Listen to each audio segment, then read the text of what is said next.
What's up, Madridistas, and welcome to the Managing Madrid Podcast. Your host, Kiyan Sobhani here. I'm going to be joined by Matt Wiltse in a moment, and we're going to break down Real Madrid's vital 1-0 win over Athletic Club.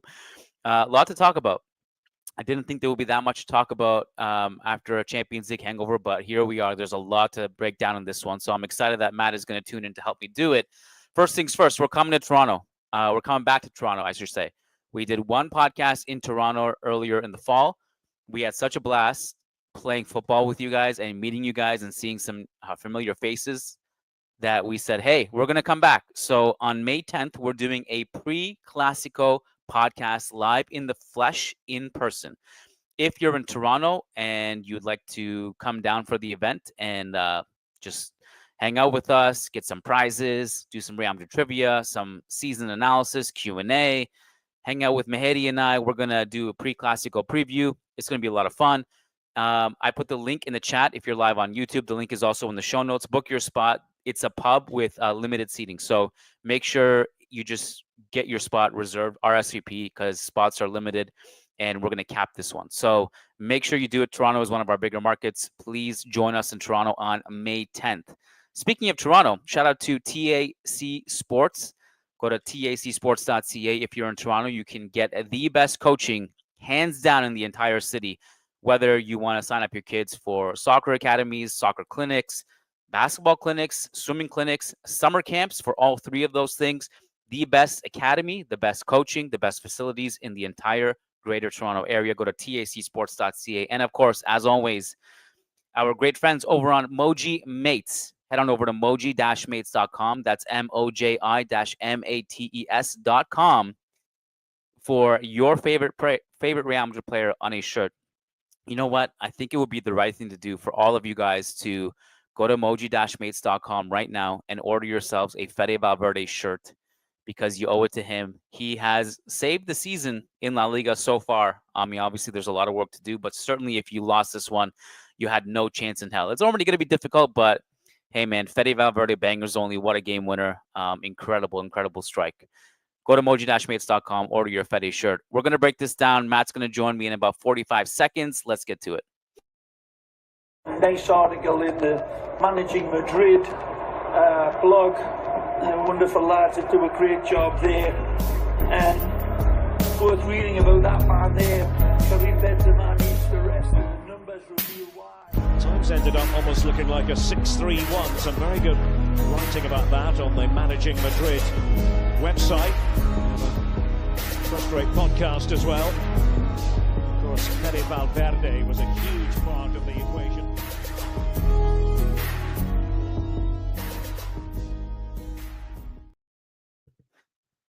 Welcome to the Managing Madrid Podcast. Real Madrid 1, Athletic Club 0. Not a therapy session tonight, just an analysis. That's nice to say. So, Matt, welcome, man. How you doing? Hey, Kiyan. Good. Yeah, rare non-therapy session. We'll take it. I think this was interesting. It started with the lineups. Like, the lineups came out and everyone's like, oh, okay. Valverde and Camavinga at right and left back. We dropped to forward. It kind of looks like we're back to the diamond. Let's see how this plays out. I think the first half was a little bit more of the same of what we've seen this season, and I was a little bit disappointed with the actual setup of the lineup, because Rodrygo and Vini were still wide in that 4-4-2, and so you really didn't have any central target presence whatsoever. That we kind of shape-shifted in the second half and grew into the game, and were definitely a lot better in the second half. But hey, Fede Valverde puts the team on his back. Like, he willed that goal, and he had 2 or 3 chances before that. Like, he was just determined, and it was at the end of the 90 minutes, you could definitely say we deserved to win that, and glad we got it over the line. That second half was the first time in a long time I think I enjoyed a half of Real Madrid football. I like what I saw, and I was thinking to myself, like, what a shame that, this late in this season, you finally maybe found a formation that works. And surprise, surprise, it's something that you used last season, and then it just ends up in not a W, and your season just kind of peters out from here. Listen, if Real Madrid somehow do come back and win the title, and they beat Barca and all this stuff, This is a huge moment in the season. But look, a lot left to do. Um, let's start with the lineup because I think that is a very interesting talking point. Heading into this game, I don't know what your interest level was of like tuning into like the Champions League hangover match where it's not even like, we it's not it wasn't like a good Champions League elimination. There's no such thing as a good Champions League elimination, but there's like the kind in 2012, 2013, 2015 where you go really far, you fight, you go down, And you're proud of and the team, yeah. yeah, you did what you could. You can't win every year, but there's at least, okay, like we get it. We're gonna support you. You guys show up at the Bernabeu the next game. We're there to support you. This felt like, for obvious reasons, the vibes were not that. And so I don't know. I wasn't like super excited to get into this, even though Athletic is a good team. It's a pretty big opponent in Spain. And maybe this has to do with the fact the way the Barca won yesterday too. I was like, oh man, I think I'm checked out of this league season at this point. But then the lineup was interesting for the reasons you mentioned. I think like the elephant in the room is obviously that Mbappe didn't play this game. Um, this is, I guess, this is the question I'll ask you to start. We had a blueprint last season that won us the double, and we didn't see it this season at all. Jog my memory. If we saw it, it wasn't much, right? So if it has happened before this No. season, it happened, but I can't remember it just because I'm trying to erase this season from my memory for a large part. But are you surprised that we never really used the formula that worked last season? I am. And I think this has been one of my gripes with Ancelotti this season is just the lack of experimentation when things were going wrong. And it's not even necessarily experimentation, it's going back to what wasn't broken and going back to this formation, dropping a forward. Like all year we've been playing with basically two midfielders. And he's insisted on the four up front playing together. And I think after the City tie, it convinced him that it could work.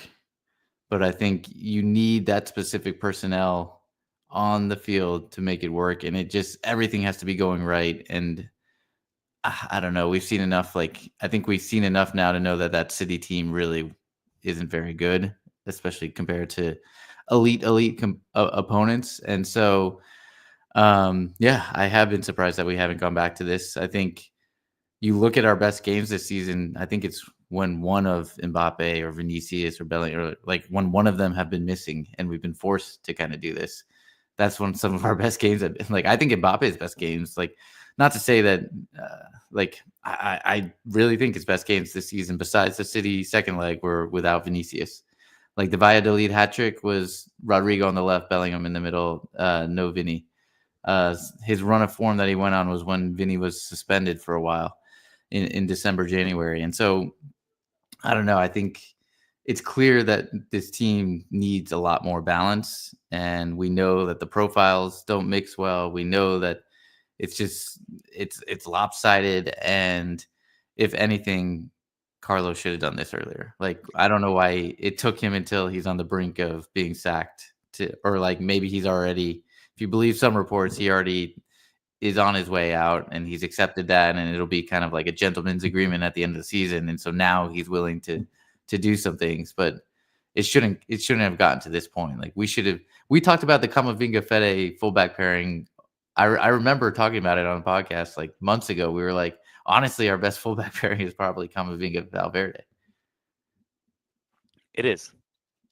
Until Carvajal comes back to his best, but with Carvajal not here, that is our best pairing. Um, I was encouraged by a lot of things that I saw today. I think there are fair things we can also just put out there, like Athletic. I don't.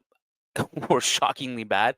Now this is not Well, like this is their Athletic. B team too. This is their B team. Athletic at San Mames are also a different beast. They haven't won at the Bernabeu in 20 years, and Iñaki and Sanset came off the bench towards the end. Nico didn't Nico play Williams at all. obviously injured. He's Yeah. not even there.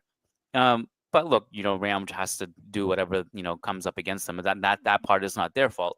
But so to all these points you made about like when how Mbappe performs without Vinicius, how Vinicius performs without Mbappe. Um, I don't. Isn't it pretty obvious though that it wasn't just those two that Ancelotti hadn't couldn't bench. It was really Rodrygo. And Rodrygo has been as untouchable in this team as Vinicius and Mbappe have been. And that part has surprised me the way he's played. And not that I don't think like Rodrygo was is starting caliber, but I do often think about the balance and which names have to be on the field because of their names. And Lucas and I kind of had this conversation on the mailbag a couple days ago, where he said we replaced Cruz with Mbappe, which totally threw the balance of our squad out of whack. And what I said was like, well, we didn't replace Cruz with Mbappe. Mbappe shouldn't have replaced Cruz to begin with. Mbappe should have replaced Rodrygo in the lineup. Because the moment that you treat Rodrygo as an untouchable player, then now you have three players in attack who have to play at all times. So I guess my question to you is, would it if it was Mbappe and Vinny today and Rodrygo was on the bench and you just played with the 4-4-2, Mbappe, Vinny, and Jude. First of all, my first question is how many times did we actually see that lineup together? And my second question is would it have just also been the same solution if you're dropping a third attacker and you're inserting a fourth midfielder into the mix? Yeah, I mean, I think so. Just thinking about today, like if you just put Mbappe in there for Rodrygo, well, the first half, I don't understand what Ancelotti was thinking if Bellingham was supposed to be a number 9 because Rodrygo and Vinny were both super wide. Like neither of them are central. And Jude sometimes was playing as a target man, but not really. He was coming deep quite often. So you had I was like looking at the athletic center backs and so often there was nobody there. Like there's just a huge space and nobody occupying that space. And I actually think big part of the reason we improved in the second half was just Endrick coming on. And even though he didn't really touch the ball that much, he was just occupying those defenders. So I think that made a difference. So if Mbappe were in the lineup today, I would prefer, if we're going to play this lineup, play it like we did last year, where Vinny and Rodrygo were much more central. And all we talked about during preseason was Vinny's change in position, becoming a more central threat and playing like a striker. And I would want him to do that rather than be out wide, because again, then the formation doesn't really make sense when you have them both playing out wide. So I guess that's my one pushback there. And I think, yeah, I don't know why we haven't tried it out more. I really don't. Well, that's my question. So we have the Super Cup coming up. Would you feel? Yeah, go ahead. Well, I want to ask you this because this is actually this thing I WhatsApp messaged you about clipping, but I want to get your take on this. So, because I don't know if you've heard my thoughts. I know it's probably controversial, but I think if you swapped, well, first off, Rodrygo's been a bad run of form, fair enough, like the last couple months. But at the beginning of the first 6 months of the season, we're all saying he's the best of the four. Yeah. And if you swap Vinny with Rodrygo and give Vinny that responsibility to play right mid, because it's not really right winger in this. It's not a 4-3-3 right winger. Rodrygo has to play 4-4-2 right mid. So I compare, like when you're looking at his goal scoring and his assist figures, like it should be more like how David Beckham when he was a right mid, Jesus Navas, like right mid, Luis Figo, pure right mid. Like that's how it was. He's not a right winger in my book in the way we play. And if you look at his defensive numbers, like the amount of tracking back he has to do in our middle and defensive third is ridiculous. And so if you put that same responsibility on Vinny, put him on the right and ask him to do all the same things, I would think he would have a similar output to Rodrygo, if not worse. Well, yeah, that's definitely true. But I don't know why we scapegoat Rodrygo so much. No. Okay, so here's let me reword it then. I think if Rodrygo, Vinicius, and Mbappe to various degrees struggle with all three of them on the field, but all three of them look good when one of them is not on the field, then to me the solution is you can only play two of them. Is my ultimate point. Yeah. Because I actually like Rodrygo today. I don't think he was as good as Vinny, who was the best player on the field in my opinion. Although like a lot of good players, like Fede was good, Chouameni was very good, Kamavinga was very good. Thought Modric had a good game overall. But if it's true that only two of them can be on the field at the same time, then Rodrygo was the odd man out because of his name, unfortunately. Yeah. So my Yeah, I think yeah, that's the thing, though. It comes down to his name more so than like what he provides on the field. sure, but you also have to agree that he doesn't have the ceiling of the other two either. Yeah. I think that's probably fair. I so this if it Attacking wise, offensively. sure off yeah no question. But if it's true, if what we're saying is true that you can only play two of them, and it has to be Rodrygo the odd man out because of his name, um, I have two questions for you.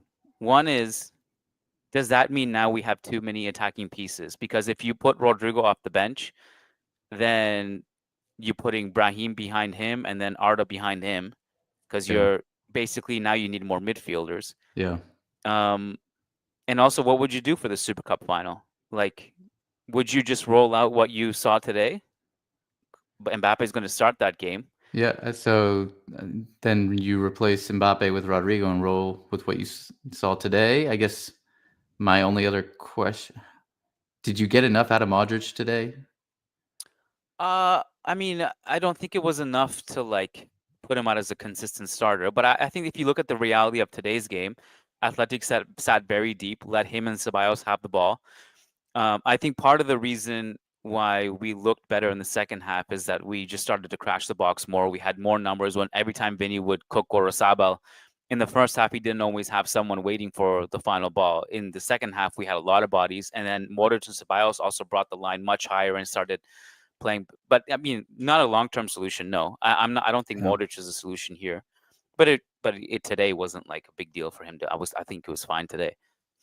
But Yeah. I mean, I would go with. Sorry, when I said lineup, I meant more the formation, basically. Like Oh, not so okay. much Yeah. about Yeah. Modric. You I could mean, go like Chouameni, Ceballos. definitely. Like I think the 3+1 just doesn't work. And Yeah, the thing that I struggle with when I say that is like, okay, you have to play the 4-4-2 diamond then if you're gonna consider like if Jude is a number 10, if that's what we're designating him as a number 10, like the only way you can really fit him, because Carlo tried him at the right wing and it doesn't work. It doesn't look good. It doesn't feel right. Um, he has to be at the tip of the diamond. And I mean, the more I think about it for next year, and not to get too off topic, but I honestly could see us playing with wing backs in a three-back center back system, because I think that allows you to fit Bellingham as the 10. You still have width, and then Vinny and Mbappe up top with limited defensive responsibilities. Like I really think that might solve a lot of our issues, particularly if you have a player like Trent Alexander-Arnold coming. So I know it's kind of like blasphemy for Real Madrid to consider playing three at the back, but I could see it. And we won it. Hey, the '98 Champions League. Didn't we play with three at the back? It was Campo, Carranca, and 2000. 2000. Yeah, Hierro, Campo, and Carranca. Yeah, and Helguera just sweeping in front of them. Yeah. And then Redondo, like that team. Yeah. So we got some super chats racked up.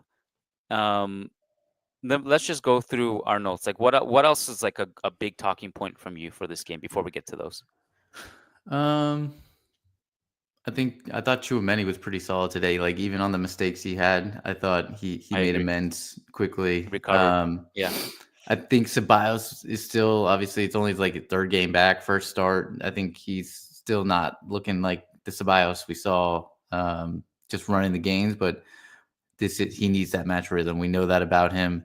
I liked Kamavinga from left back. He nearly made that. And I think his combination with Vinny is good. And the back heel that Vinny played to him, where he then went some 50 yards down the pitch and finished with a shot. I think like that's what we need from our fullbacks. And yeah, I thought the second half was much more encouraging. The first half, I'll be honest, I was like, man, even with this formation, this personnel, like I really liked it on paper, I still feel like something's just off here. But we did get it together in the second half. And you mentioned Vinny being the standout player. My only issue with Vinny in this game, particularly in the first half, I think he kind of cut it out in the second half. Is man, he was looking for everything from the ref today, like even more so than usual, and it just gets tiresome. Like we've seen it for so many years now, and I'm kind of tired of it. Like just play, Yeah, stop I whining. I just have accepted that this is Vinny, who Vinny is. Man, So I'm getting so it's tired of basically it. like I'm a huge Luka Doncic fan. Yeah, There's no like this is who he is. yeah. He's gonna It he's going 100% is who he is. I it's feel not like he gonna wasn't change. like this when he was younger, though. Like, I don't remember him being so animated with the referees when he was like 18, 19, 20. How much do you think Benzema had to do with that? Yeah, maybe Benzema just told him to shut up and play. So I mean I think this felt just as overall vibes of tonight, it felt more like last season, if I'm being really honest. I think even though like we weren't at our best, we were finding solutions, we were doing the right things. I think we had trouble with the low block in the first half for reasons we've already stated that we improved on that aspect in the second half. When Vinny scored his offside goal, I thought, it was too bad for him, and he deserved it. Endrick was offside though, and I just really liked his line breaking in this game. That that outside of the ball pass he had to Jude in the box was incredible. And he had just several great dribbling sequences that unlocked that low block, which is like this is part of how you break a low block. Now I think what also helped today, I like Camavinga's surges forward and overloads and underloads. He was playing this inverted left back role. I think that helped a lot. And you saw Rodrygo come over and overload the left side a couple times too. I thought it it clicked better today. Everything clicked better.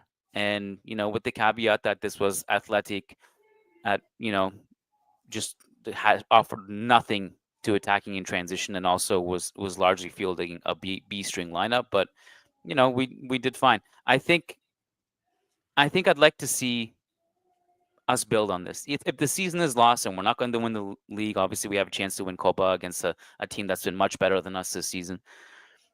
But try to build on this. I think it would be a little bit lazy, Matt, to just go back to the previous formation after what you saw today.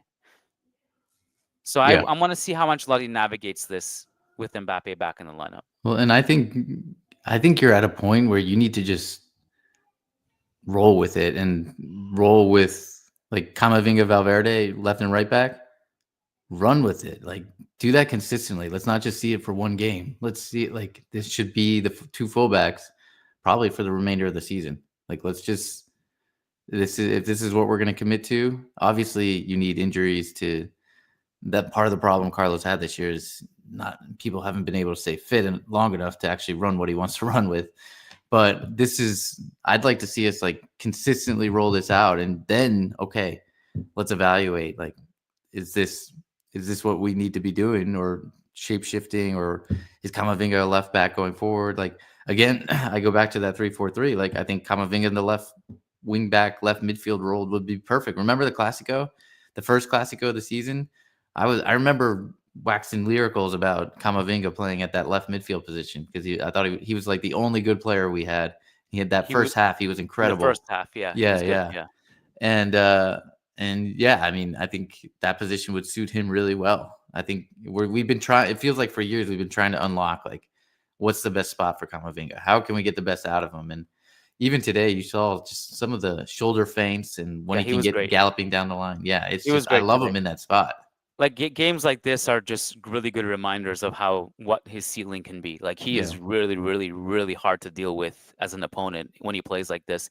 I think like because we've seen him play so well at left center mid. We've seen him play so well at left wing back. I think that it would be interesting to see if Xabi Alonso would use him in that left wing back role. I'd be Yeah. really curious to see what it would look like.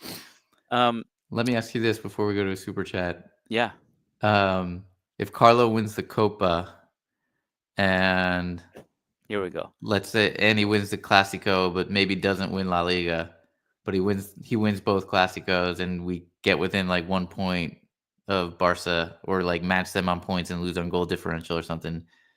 Do you think he stays?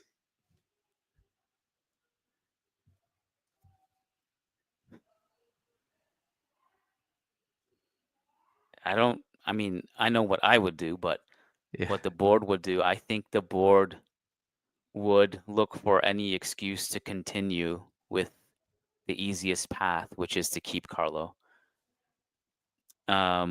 Because Carlo never complains. I mean, he said it, that he had a quote in the press conference, pregame press conference yesterday, which is like, that's exactly why he will, Real Madrid will keep him as long as he possibly can. He said that there are no issues with the board. I have no regrets ever. Like, we've never had a problem ever, ever, Yeah. ever. And he's the coach who will never ever have a problem with the board. Yeah. If the club took all of his star players away tomorrow and replaced them with 50-year-old Gravison and Faubert, he'd be like, our squad is complete. He wouldn't say anything. And so I think that's part of the reason why the board loves him. But I think it also kind of depends on what conversations they've had with Xabi Alonso.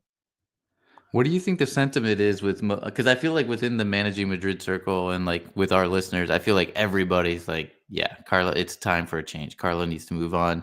I was at my conversation for those that are patrons and YouTube members. My conversation with Ruben this Friday.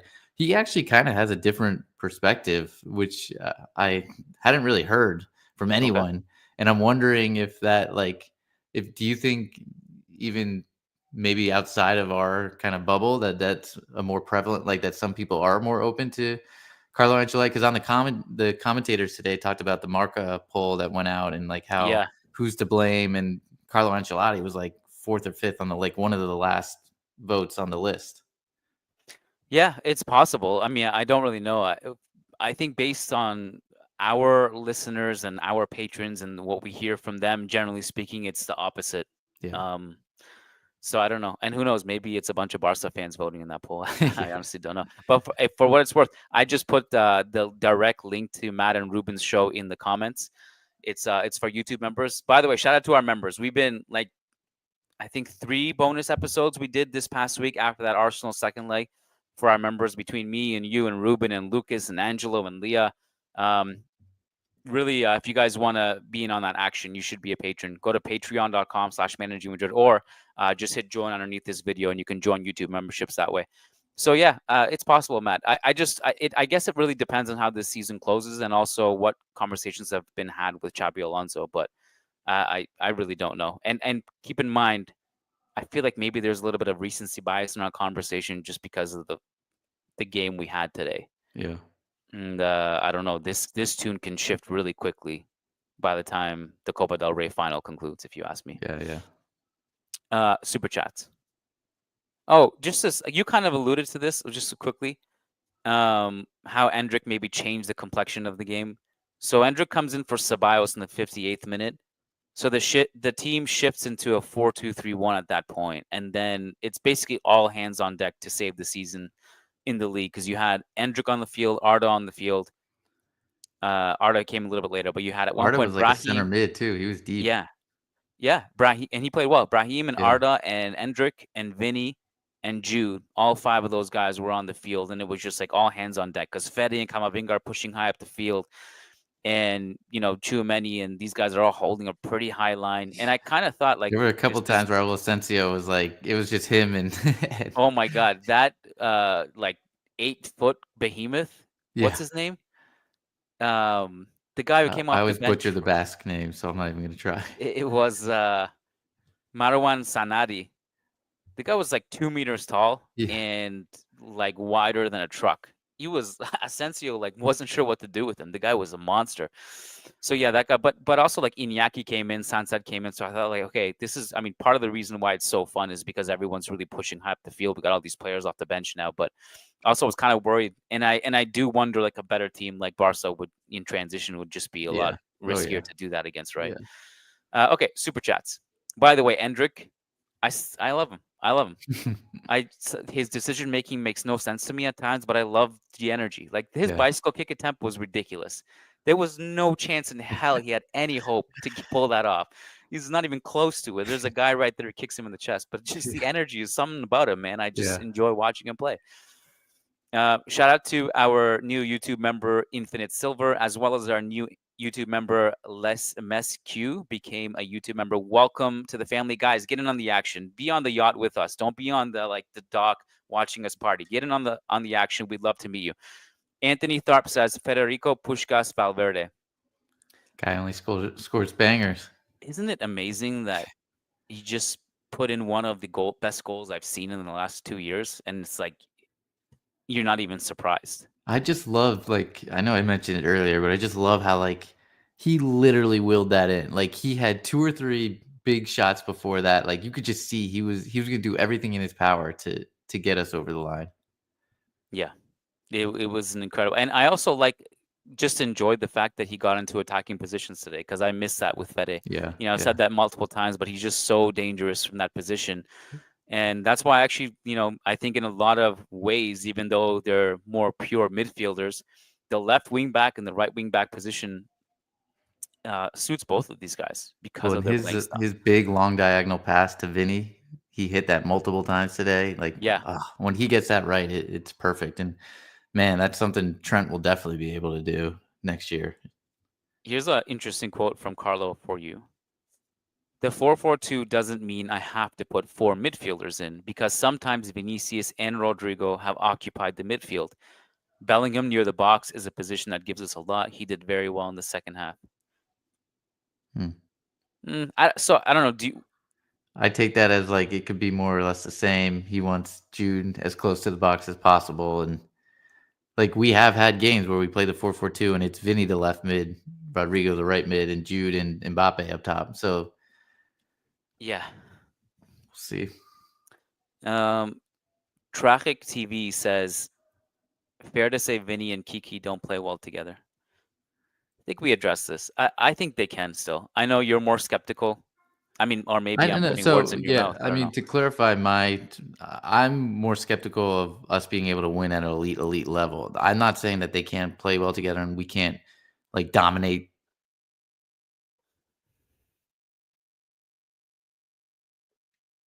Did we lose Matt? I think we lost Matt. Hopefully it's not just me and okay, I'm going to keep going. Assuming that I'm still alive and I'm still recording, which I think is the case. I'm going to keep holding it down. Oh, he's back already. Let's see. So I'll just put my stance out there while Matt figures this shit out. I think a lot of this has to do with surrounding pieces as well. As I said earlier in the podcast, I really don't know if we can consistently get 3 attackers with 2 of them being Vinny and Mbappe in the lineup together. And that given that Vinny and Mbappe won't be benched, I think we may need to resort to another idea, which is to, you need a more compact scheme, and that might involve sacrificing the 3rd attacker, or B, I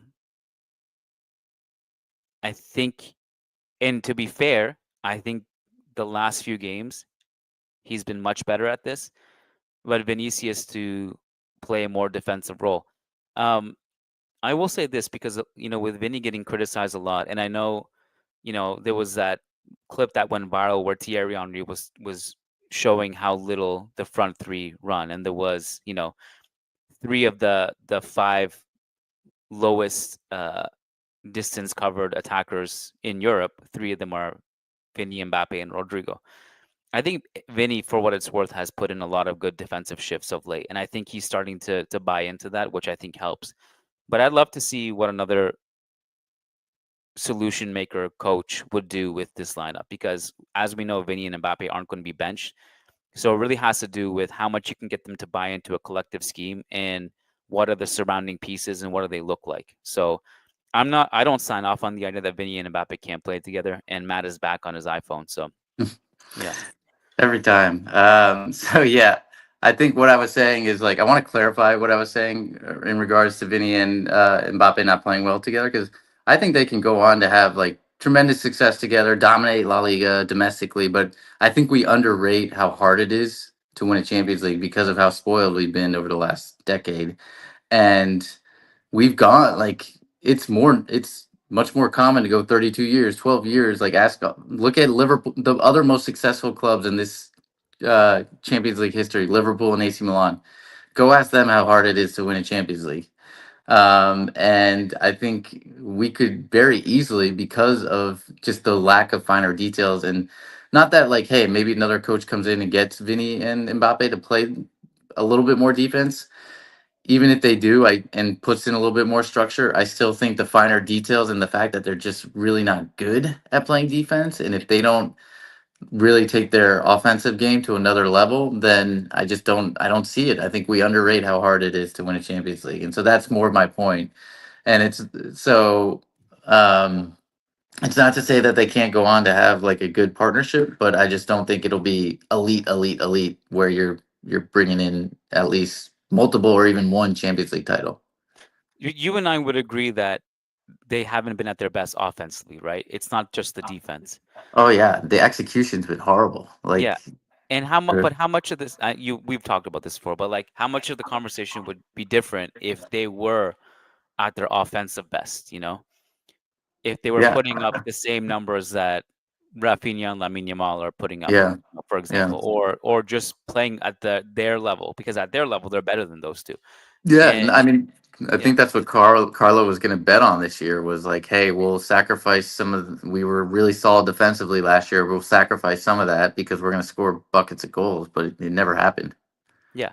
And so obviously this, if they get back to the offensive best, so goes back to the theory I had that I floated around to you a while ago. But the when they're both on the field, it feels like neither of them are just go into that alpha mode. And I think when they're both on the field, they feel like they almost have to play off of each other when it's not always necessary. Like today, Vinny had zero hesitation in the way he was dribbling. He was dribbling with conviction. He was cutting in, and there was no like, oh, I have to find Mbappe. Where is he? Yeah, I think it mentally plays in to that, and I'm hoping with more cohesion next season they can fix some of that. But where I think I ultimately will push back on with you on this, I do think Vinny is a good defensive player if he I puts think his mind certain to it. parts of his game. I think his pressing angles, which hey, we've never been a pressing team, but like you do have to do that. So I think his pressing angles and like how he covers shadows is pretty terrible. Which I think is what makes it, it just makes the whole idea of like a Klopp or a Xabi Alonso here so fascinating, because Ancelotti is truly one of the only coaches at this level who just doesn't really care about pressing. Yeah, Um, and the others do. And I'll be really interested to see what he would get out of these two. I'd just be really curious. yeah, But um, I'm not sure if Ancelotti's the I don't think Ancelotti's the one who can make this work moving forward. yeah, yeah. Hey Kian, you finish out these super chats. I'm gonna have to hop, All but right, bro. yeah, All right. Thanks, man. Appreciate you yep. hopping on. All Thanks. Bye. right, where are we at? Avunu says, how do you